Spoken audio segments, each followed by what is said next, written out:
question is, how do you define wealth? How do you define riches? What does that really mean to you? Does it mean making minimum wage? Does it mean making 6 figures? Is it all about things? Is it about the big house with the picket fence? How do you define wealth? Well, I tell you, I've traveled the country. I've traveled the world. And one thing I know for sure, see if I can get this right. One thing I do know for sure, it's not about how much you make, it's what you do with what you make. I'm going to say that again. It's really not about making the 6 figures, the 9 figures, the big house with the white picket fence. It's really understanding that it's not about how much you make, but it's not about how much you make, it's what you do with what you make.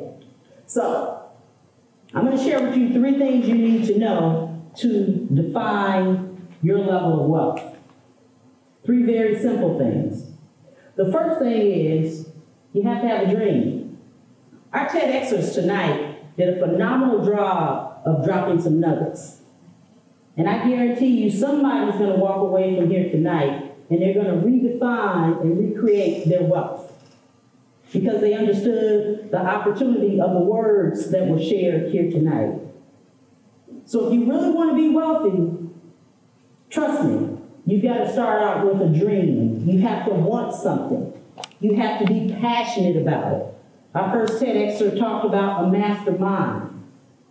If you can't figure out what you want to do, if you can't figure out what your passion is about, then you most certainly won't figure out how to pursue it. So have a dream. The most important one that I like to focus on is to be disciplined. This is the hardest aspect of creating wealth. It's not about the 6 figures. It's not about the big house with the white picket fence. It's being disciplined and understanding what it is you're passionate about.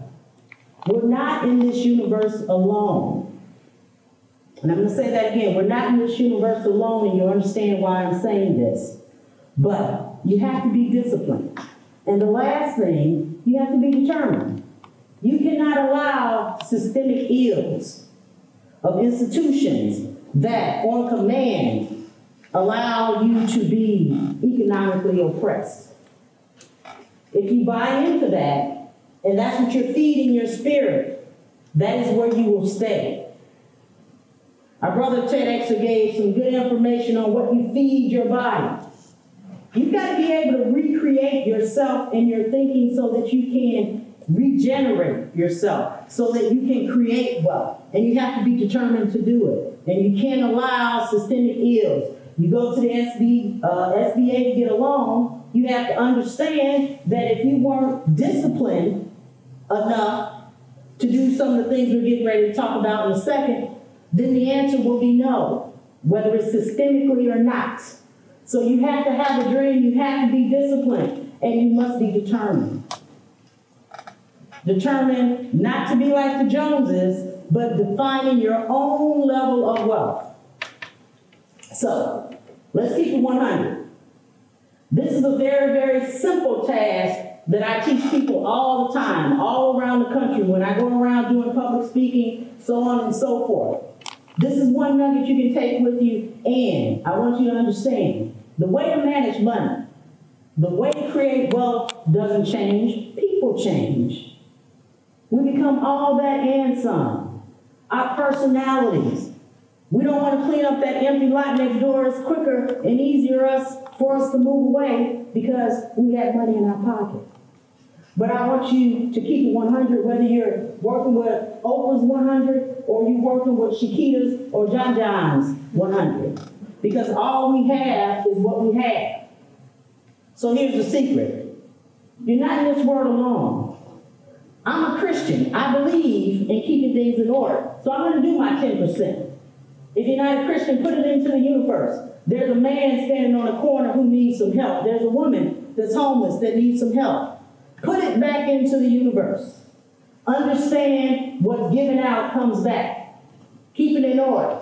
The next thing, that 20%, it is absolutely imperative that you are disciplined enough to save something, because guess what? A rainy day will come. A rainy day will come. So we have to understand, in order for us to be successful, we have to be willing to do what most of us don't want to do. Save some money. It doesn't matter how much, because Oprah's 100 is very different from Shakita's 100. But they both have 20% of whatever it is they have. It's the discipline that we teach in creating wealth. And the last thing is the 70%. You don't need to be like the Joneses to have a euphoric feeling about where you are from or where you are going. The gentleman spoke earlier, TEDx, about being unapologetic. People define him as possibly growing up poor, and he didn't have an idea. Well, folks, I'm here to tell you, 70% of whatever it is you have is where your foundation starts. If you invest in yourself, you save, you become disciplined, you will create wealth. And I'm just going to throw this story in here because I often think about it in times where people are discouraged about what they have and what they have not. There was a lady who worked at Xavier University. She worked in a custodial capacity for years and years and years, probably when they were paying people $2 an hour. But this woman who worked for Xavier University for a number of years, 40-something odd years, left an endowment to Xavier University for over $1 million. And she was a custodian. She was a happy person, everybody always said. She was full of cheer. She talked to students and encouraged them to get all they can get. She understood what life was all about. How she defined it. How she defined it. She didn't need the big picket fence house. She didn't need to flex and say she made 6 figures, 9 figures. She didn't need to have the latest fashions. What she needed was the inner peace that fed her spirit. And so, I'm here to tell you, personal growth is financial growth. When you can invest in yourself, you can be disciplined. You can be disciplined and determined to make a difference. You will see financial growth.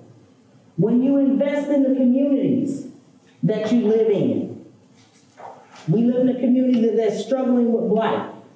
I don't know how long we've been listening to certain things, but at the end of the day, as the brother said, get out and clean that lot up next to you. Because when you get up in the morning, you have to look at all of this stuff. It does something to the spirit. It does something to the spirit. So we have to be willing to recreate ourselves, rethink, reimagine, rejuvenate in order to be successful. And so, I want to say to you, it's not really about how much you make. It's what you do with what you make. Thank you.